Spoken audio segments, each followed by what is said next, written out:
The stars outside Hollow Station burned cold and distant. Ambassador Park Do-yan stood alone at the observation deck, his hands clasped behind his back. He watched alien ships arrive one after another. Some were beautiful, like sculptures made of light. Others were ugly, covered in weapons and armor. All of them carried beings who thought humans were nothing special. 40-3 years.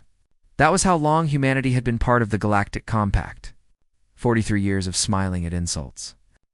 43 years of pretending not to notice when aliens laughed at human diplomats. 43 years of patience. Park was tired of patience. Lieutenant Kim Yuna walked up beside him. She was 32 years old, with sharp eyes that missed nothing. She had been his security chief for 5 years. In that time, she had saved his life twice and his dignity countless times. The Vel-3 arrived first, she said quietly. They brought 6 bodyguards. All armed, of course they did. The Makaran brought 10. The Thes brought none, but their bodies are weapons anyway. Park nodded. The Vel-3 were crystal beings.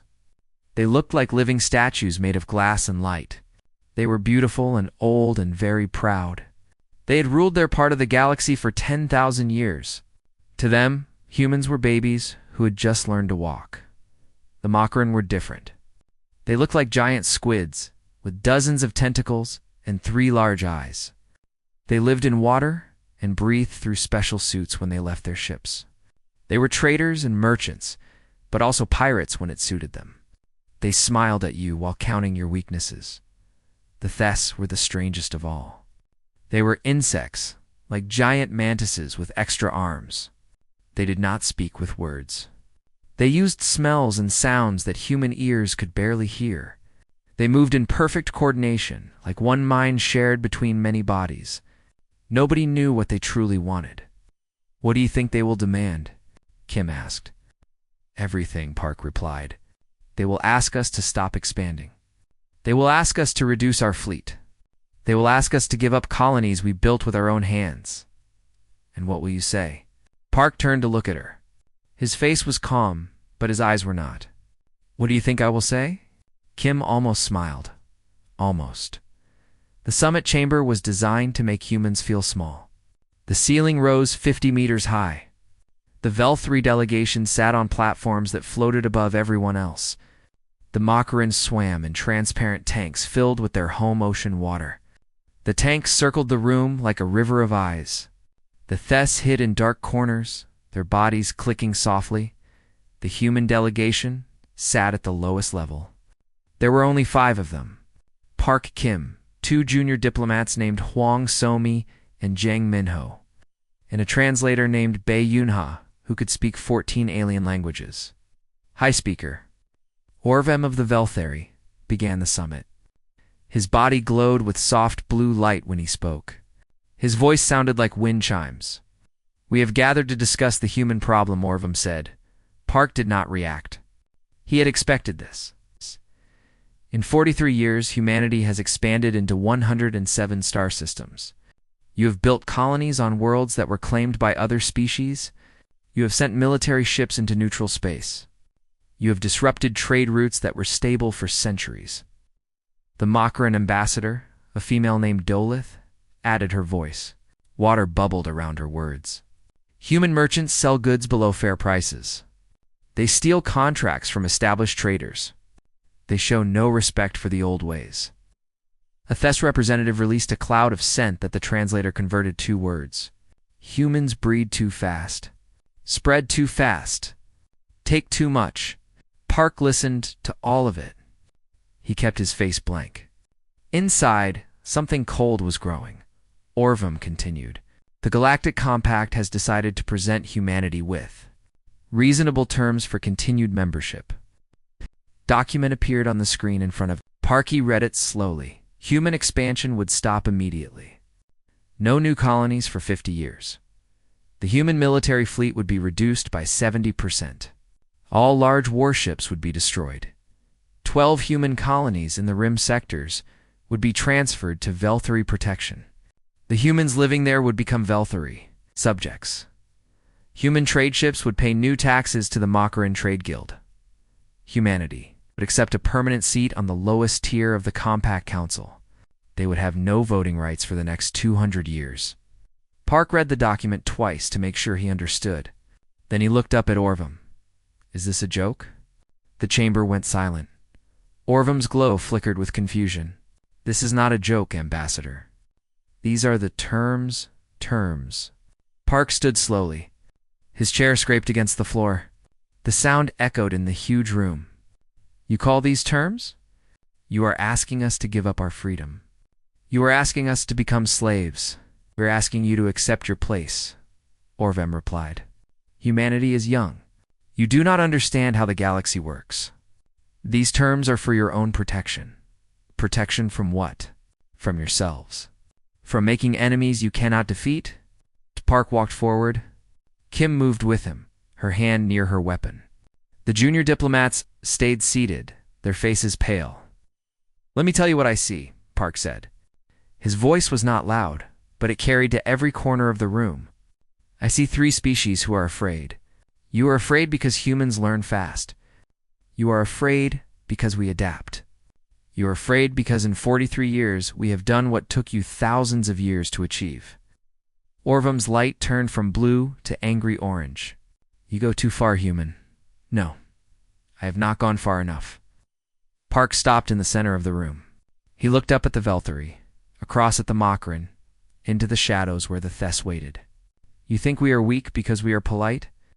You think we are stupid because we smile at your insults? You think you can take from us because we have tried to be your friends? He shook his head slowly. You are wrong. The room erupted in noise. Aliens shouted and clicked and bubbled. Translators struggled to keep up. But Park simply stood there. Unmoved, Kim stepped closer to him. Ambassador, we should leave. Not yet, Park replied. They need to understand something first. He raised his hand. The room slowly went quiet. Humanity came here in good faith. We wanted peace. We wanted partnership. We wanted to build something together. His voice hardened. But we will not kneel. We will not beg. We will not give up a single world, a single ship, a single life. He turned and began walking toward the exit. The answer is no. Ambassador Park Do-yeon had taken only 3 steps toward the exit when the Makran ambassador rose from her water tank. Duelist's body lifted on mechanical legs that kept her gills submerged. Her 3 eyes fixed on the human with something that looked like hunger. Perhaps she gurgled through her translator, "You need motivation to reconsider." Park stopped walking. He did not turn around. Your colony on Horizon 7, Dolith continued. 40 million humans live there, yes? Families, children, farmers, and workers and dreamers. Her tentacles spread wide in what might have been a smile. Our fleet is already positioned nearby. 12 heavy cruisers. Enough firepower to turn that world into glass. The chamber became very quiet. Lieutenant Kim Yuna's hand moved to her sidearm. Her fingers touched the grip. Her eyes measured the distance to the nearest Makran guard. She could kill 3 of them before they killed her. Maybe 4. Park raised his hand slightly. A signal. Kim's hand moved away from her weapon. But her eyes stayed dangerous. Slowly, Ambassador Park turned around. His face had changed. The diplomatic mask was gone. What remained was something the aliens had never seen from a human before. Something old and cold and patient. Are you threatening a human world? His voice was soft. Duelith's tentacles waved dismissively. I am presenting consequences. If humanity refuses to negotiate in good faith, then perhaps your people on Horizon 7 will pay the price for your stubbornness. High Speaker Ovam's crystal body flickered with uncomfortable light. Even he seemed surprised by the threat.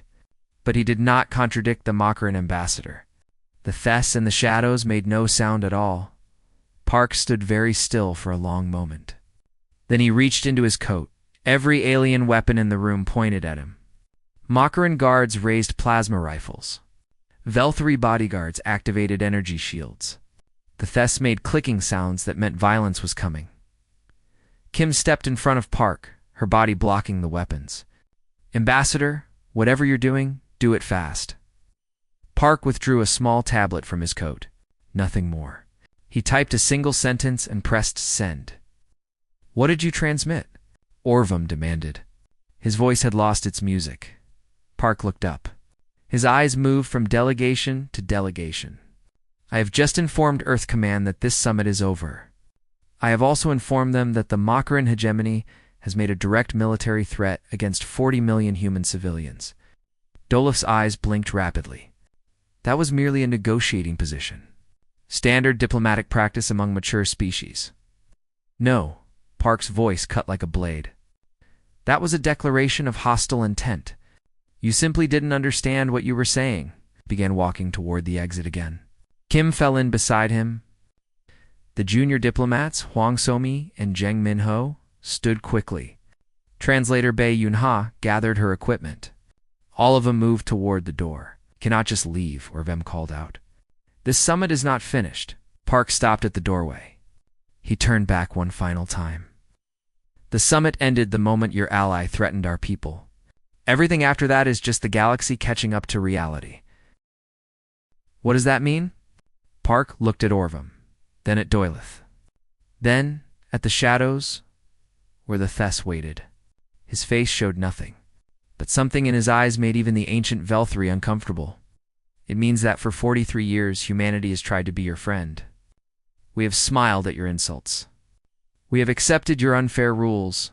We have pretended not to notice when you cheated us in trade and politics.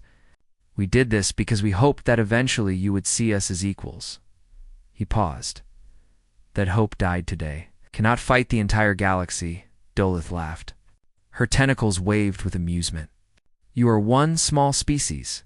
We have fleets that could destroy your homeworld in a day." Park almost smiled. "Then I suppose you will try." He walked through the door. His delegation followed. The door sealed behind them with a heavy sound that echoed through the chamber like a funeral bell. For a long moment, nobody spoke. Then Orvam turned to Dolith. "What have you done?" The Makaran ambassador's confidence began to crack. "I was negotiating. As we planned. You told me to pressure them. I told you to pressure them. Not to threaten genocide against their civilians." Orvam's light had turned dark red. "Do you have any idea what you may have started?"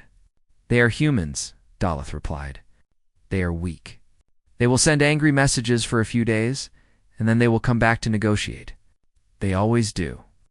From the shadows, a Thess representative released a scent that translated as a single word: "Out."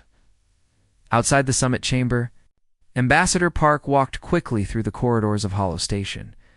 His delegation struggled to keep pace. "Sir," Zheng Minho said, his voice shaking, "did we just declare war?" "No," Park replied. "They did. They just don't know it yet. What happens now?" Park did not slow down. "Now we go home. Now we prepare. Now we show them what humanity really is." Kim caught up to walk beside him. "The Indomitable is docked at Bay 7. Captain Yoon is standing by. Good, tell him to prepare for immediate departure. Maximum speed. And Horizon 7. Park's jaw tightened. "Send a message to the colony governor. Tell her to move all civilians to the underground shelters.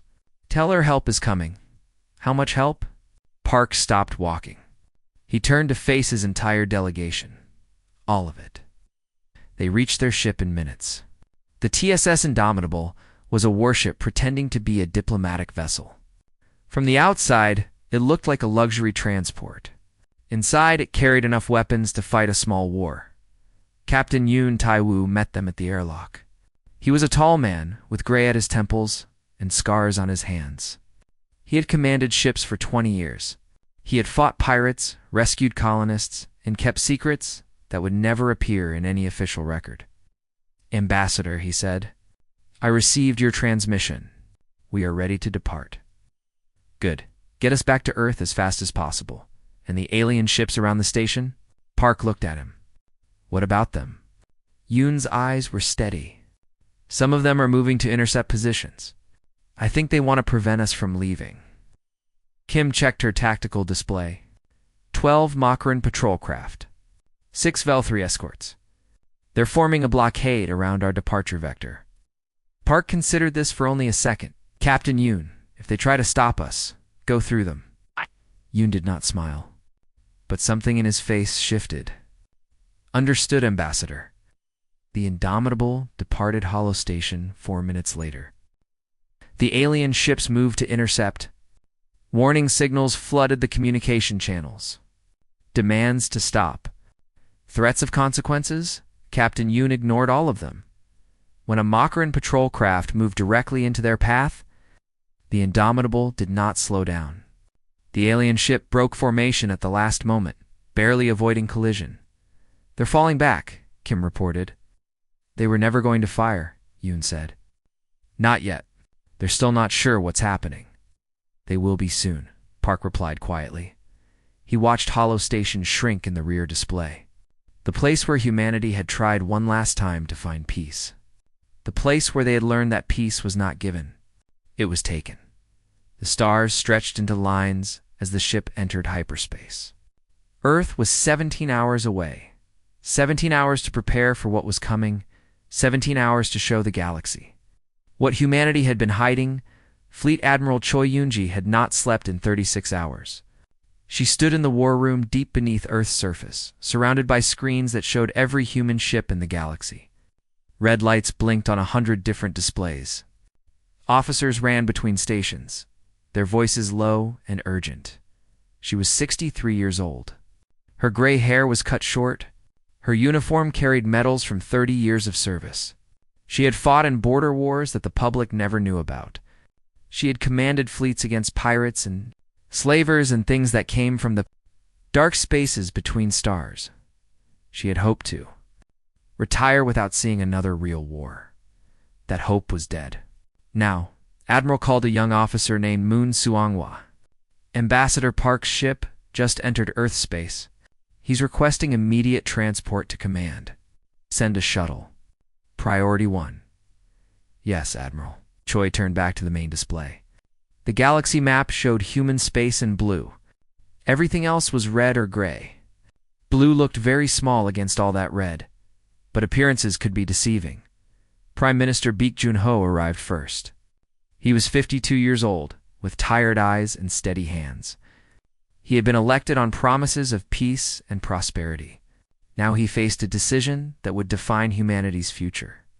What do we know? He asked. Choi pulled up the recording from Hollow Station. They watched Ambassador Park reject the alien demands. They watched Delith threaten Horizon 7.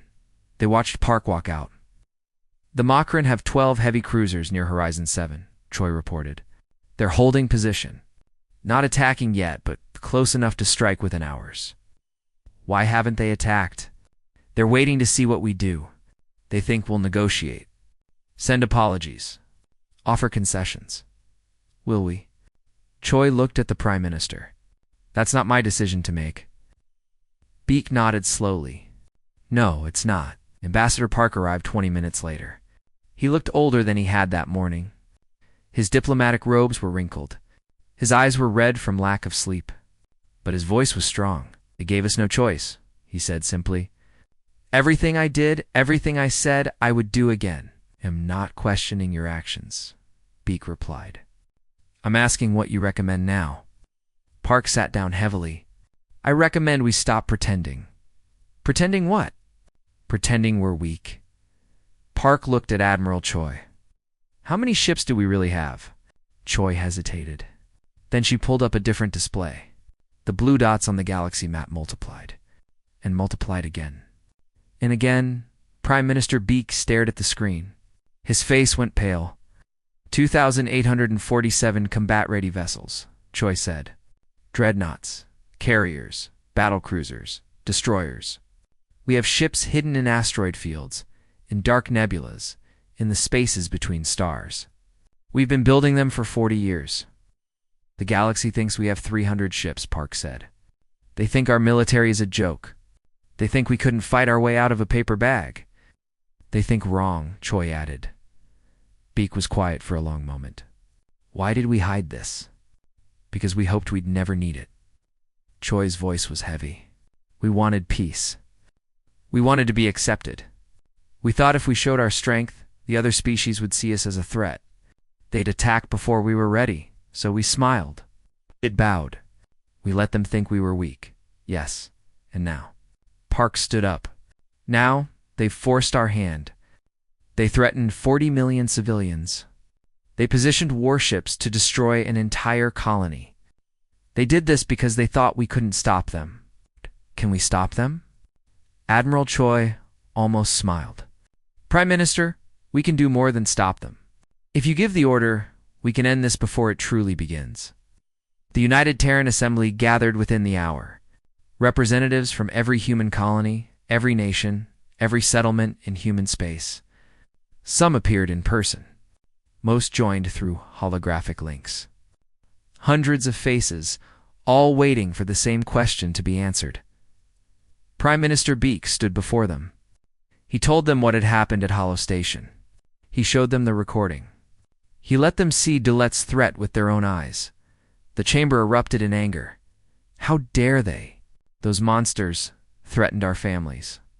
We cannot let this stand. Beak raised his hand. Slowly, the room went quiet. I share it, but we must decide carefully. What we do next will shape humanity's future for generations. A young representative from Horizon 7 stood up. Her name was Han Murray. She was 29 years old. Her parents lived on the colony that had been threatened. Her sister taught children in the capital city. Her brother worked on a farm in the northern plains. Prime Minister, she said. Her voice was steady, but her hands were shaking. You ask us to decide carefully. But there is nothing to decide. They threaten to murder 40 million people. Our people. She looked around the chamber. If we do not respond, they will do it again. To another colony. To another 40 million. Because they will know that we are too afraid to fight back. Murmurs of agreement rippled through the assembly. We did not start this, Han Murray continued. We have never attacked them. We have never threatened their worlds. We came to them with open hands, and they answered with weapons. Her voice rose. I say we show them what happens when you threaten humanity. The vote was called. One by one, representatives cast their decisions. Blue lights for war. Red lights for continued. Negotiation blue, blue, blue, blue, blue. Dot the board filled with blue light when the final count was announced. Not a single red light had been cast. Unanimous. Prime Minister Beak turned to Admiral Choi. You have your orders. Choi saluted. Then she activated the communication system that connected to every human military vessel in the galaxy. This is Fleet Admiral Choi Yoonji, Supreme Commander of Terran Defense Forces. Protocol Sunrise is now in effect. All vessels are to break concealment and proceed to designated staging areas. This is not a drill. Across human space, hidden ships began to move. From asteroid fields and nebulas and dark corners of the void, engines that had been cold for years flared to life. Weapon systems that had been sleeping powered up. The galaxy was about to learn what humanity had been hiding. Admiral Moon Seonghwa called out, First Fleet is reporting ready. Second Fleet is 10 minutes behind them. What about the deep space groups? Coming online now. All of them. Choi watched the display as ship after ship appeared. The galaxy map transformed. What had looked like a small blue island in a sea of red became something else entirely. A fist. Ma'am, another officer reported. The Makaran fleet near Horizon 7 is powering weapons. They may be preparing to attack. Choi's face hardened. Send the Indomitable. Captain Yoon knows what to do. Just one ship against 12? The Admiral looked at the young officer. Trust me, one is enough. The order went out across the stars, and humanity began to wake up. The Makaran fleet hung in space like hungry sharks circling wounded prey. 12 heavy cruisers, each one carrying enough weapons to destroy a city. They had positioned themselves perfectly, their targeting systems locked on the blue-green world below. Horizon-7 was beautiful from orbit. Oceans covered 60% of its surface. 3 large continents held cities, farms, forests, and 40 million human lives. The colonists had built this world from nothing over 2 generations. They had turned an empty rock into a home. Now that home was in danger, Fleet Commander Delith watched from her flagship, the Crimson Tide. Her tentacles moved with satisfaction. The humans would negotiate now. They would beg. They would offer whatever she wanted to save their precious colony. Her communications officer, a young male named Vosh, turned to her. Commander, the human colony is broadcasting distress signals. They're calling for help. Let them call. No help is coming.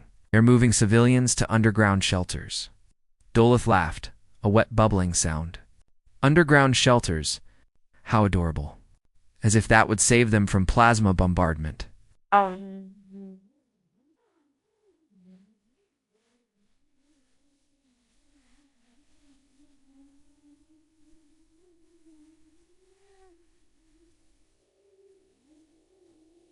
Should we attack now, Commander?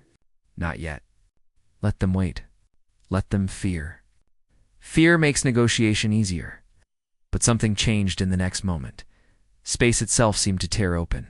A ripple of light, a twist in reality, and suddenly the Crimson Tide's sensors screamed with alarms. Contact! Voss shouted. Unknown vessel, directly above us. On screen, the image appeared. Dulith's confident expression died.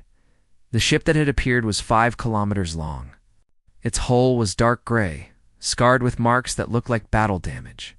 Weapons bristled from every surface. The name was painted on the side in human script. TSS Indomitable. That's not possible, Deleth whispered. Humans don't have ships that size. They do now, Commander.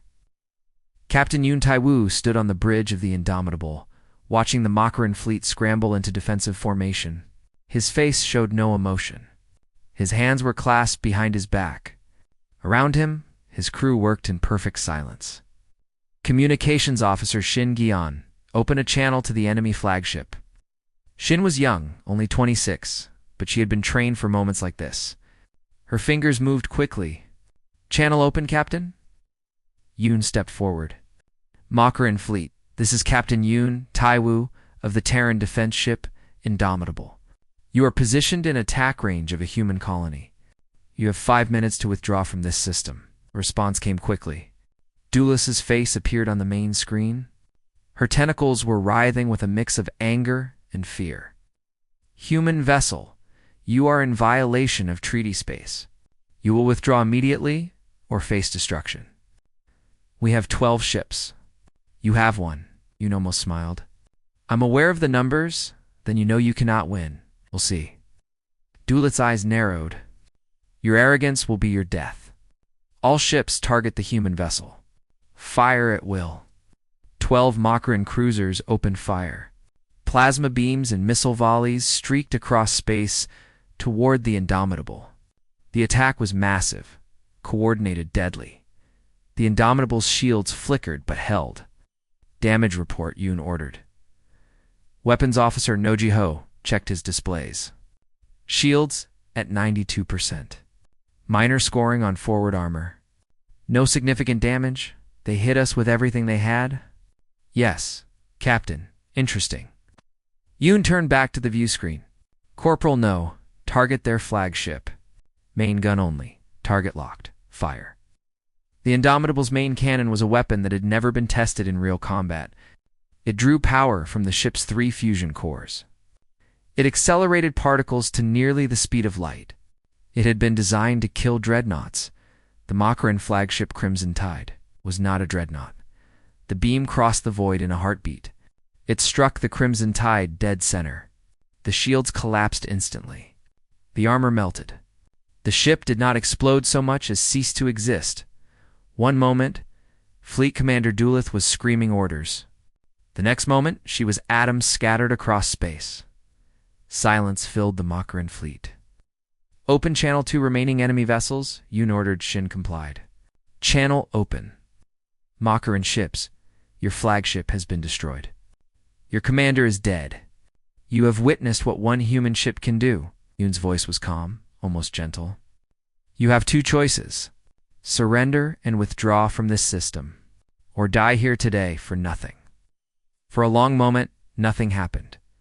Then, one by one, the Makran cruisers powered down their weapons. White flags appeared on their communication signals, the universal sign of surrender. "They're standing down," Shin reported. "All of them." "All of them, Captain." Yoon nodded slowly. "Good. Open a channel to Horizon 7. The colony governor appeared on screen. She was an older woman named Cha Yin-hee, with gray hair and strong hands. Her face showed relief so profound it was almost pain. "Captain Yoon," she said. "I don't have words, and don't use them, Governor. Your people are safe. That's what matters. Is it over?" Yoon looked out at the stars. Somewhere out there, the rest of humanity's fleet was moving into position. Somewhere out there, the Velthari and the Thess were watching and wondering. Somewhere out there, a galaxy that had thought humans were weak was beginning to understand its mistake. Oh. "Governor, this is just the beginning." The news of Horizon 7 spread across the galaxy like fire. Makran admirals could not believe it. One human ship had destroyed their flagship and forced 11 cruisers to surrender without a fight. The Velthari? High Council demanded more information. Their spies reported impossible things. Human ships appearing from nowhere. Fleets that did not exist yesterday, suddenly blocking trade routes. Dreadnoughts that made Velthari warships look like toys. High Speaker Orvam summoned his military advisors. How is this possible? Our intelligence said humans had 300 ships. Our intelligence was wrong, admitted Admiral Kravash, his crystal form dim with shame. Badly wrong, how badly? We are receiving reports of human vessels in 17 different sectors. Major warships. Carriers, battlecruisers, dreadnoughts. The smallest estimates suggest they have over 2,000 combat vessels. Orvum's light flickered erratically. 2,000. Possibly more. They hid them from us. For decades, they hid them. Why? Kravash had no answer. In the Thess Collective's great hive ship, calculations were being made. The insects communicated in bursts of scent and sound. Information flowed between millions of individuals. Conclusions formed. The humans had been patient. The humans had been clever. The humans had waited until they were ready. The Thess did not believe in honor or pride. They believed in survival. And their calculations told them something important. The humans could not be beaten. A message was sent to Earth. A simple message, but one that would change everything. The Thess Collective seeks alliance with humanity. We will provide information about Velthari and Makran military positions. We will not fight against you. We ask only to be remembered as friends. When Admiral Choi received the message, she smiled for the first time in days. "The insects are smart," she said to Prime Minister Beek. "They know which way the wind is blowing. Should we accept?" "We should. Every friend helps. Every enemy we don't have to fight is a victory." Beek nodded. "Accept their offer. But carefully. We don't trust anyone completely. Understood?" The war had lasted less than 3 days. But already the galaxy was changing. The Makran hegemony was in chaos. 3 of their colony worlds had declared independence, seeking Terran protection. Their fleets were scattered and demoralized. The Velthari were mobilizing, but slowly. They had never fought a real war. They had always used proxies in politics. They did not know how to face an enemy that hit back, and humanity was just getting started. 19 days. That was how long the war lasted. 19 days to change everything. The Velthari homeworld was beautiful from space. Crystal towers rose from the surface, catching starlight and turning it into rainbows. Cities glowed like scattered jewels. The Velthari had built their civilization over 10,000 years. They believed they would rule forever. Now human ships surrounded their system. Not attacking, not destroying, just waiting. The blockade was perfect. Every trade route was closed. Every supply ship was turned back. No food, no fuel, no goods could reach the homeworld. The crystal beings watched their economy collapse in real time. High Speaker Orvam stood in his palace, his light dim and troubled. Around him, his advisors argued, "We must fight. Our honor demands it." "Fight with what?" The humans have twice our ships. Then we negotiate. Surrender if we must. Surrender? To those children? Orvam raised a hand. Silence fell. Enough. His voice was tired. Contact the human fleet. Tell them I wish to speak with Ambassador Park. The message was sent. The response came within the hour. Ambassador Park will receive you at Hollow Station. He guarantees your safety. Orvam's advisors protested. It could be a trap. It could be, Orvam agreed. But what choice do we have? He departed the homeworld the next day. His ship traveled to Hollow Station under human escort.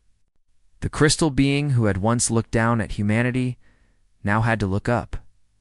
Hollow Station had changed. Human ships surrounded it. Human soldiers patrolled its corridors. Human flags hung from its walls. The station that had been built to make humans feel small now belonged to them. Ambassador. Park Do-yan waited in the same chamber where the first summit had taken place. He sat at the same table, in the same chair. But this time, his seat was elevated. This time, the Velthari had to look up at him. Lieutenant Kim Yuna stood at his side. Admiral Choi Yoonji sat to his right. Captain Yoon Tai-woo stood behind them. And through the observation windows, visible to everyone, hung a massive dreadnought. The TSS Resolution, humanity's newest ship. Named for what they hoped would come, Orvam entered the chamber alone. His advisors had been left outside. His bodyguards had been disarmed. For the first time in his long life, the High Speaker felt truly small. Ambassador Park, he said. I thank you for receiving me. Please sit, Park replied. We have much to discuss. Orvam sat. The chair was sized for humans, too small for his crystal form. He balanced awkwardly. I assume you want to negotiate peace, Park said. Yes, the Velthari Dominion seeks to end hostilities. Park leaned forward. You mean you want us to stop winning?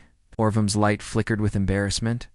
If you prefer to frame it that way, I frame it the way it is. Park's voice was not cruel, but it was firm. 19 days ago, you demanded our surrender. You called us children. You threatened our colonies. You laughed when we walked out. I did not laugh. Your allies did. And you did nothing to stop them. Orvam said nothing. There is nothing to say, Park continued. In 19 days, your ally, the Makaran hegemony, has collapsed. 3 of their colonies are now under our protection. Your fleet has retreated to your homeworld. Your trade routes are closed. Your economy is dying. I am aware. Are you aware that we could destroy your homeworld? Right now? Today? Orvam's light dimmed further. I am aware, but we haven't. Park stood up. He walked around the table until he stood directly in front of the High Speaker. We haven't because that's not what we want. That's never been what we wanted. Then what do you want? Park looked at the ancient being. The creature that had ruled stars before humans had discovered fire. The being that had called humanity weak, stupid, unworthy. We want what we have always wanted. Respect, partnership, equality. He paused. We came to you for 40 years as friends. You treated us like servants. We asked for a seat at the table. You gave us the floor. And now you've seen what happens when humanity stops asking. Park's voice softened. But we would still rather be your partners than your enemies. We would still rather build together than destroy. Orvam was quiet for a long moment. His light shifted through colors that had no names in human language. Shame, regret, something that might have been respect. What are your terms? Park returned to his seat. First, the Galactic Compact is dissolved. It was built on inequality. We will not be part of it. Agreed. Second, a new alliance will be formed. The Terran Alliance. Humanity will be a founding member with full voting rights. Any species that wishes to join may do so as equals. The Thess have already agreed to this. They have.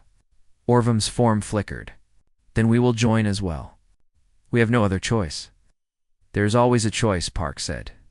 You could refuse. You could continue fighting. You would lose, but you could try. I don't know. Orvam's voice was heavy with exhaustion. I am old, Ambassador. I have lived for 3,000 years. I have seen empires rise and fall. I have never seen anything like humanity. What do you mean? You are so young, so brief. Your lives last barely a century, and yet you accomplish more in that century than we accomplish in 1,000 years. You build, you learn, you adapt. You fall down and get back up. Orvum's light grew slightly brighter. We called you children because we were afraid of what you would become, afraid that you would surpass us. And now I see that our fear was justified, but not in the way we expected. Orvum stood slowly. His crystal form caught the light from the observation window. We thought you would destroy us. Instead, you offered us partnership. You could have crushed us. Instead, you asked us to be friends. He bowed his great head.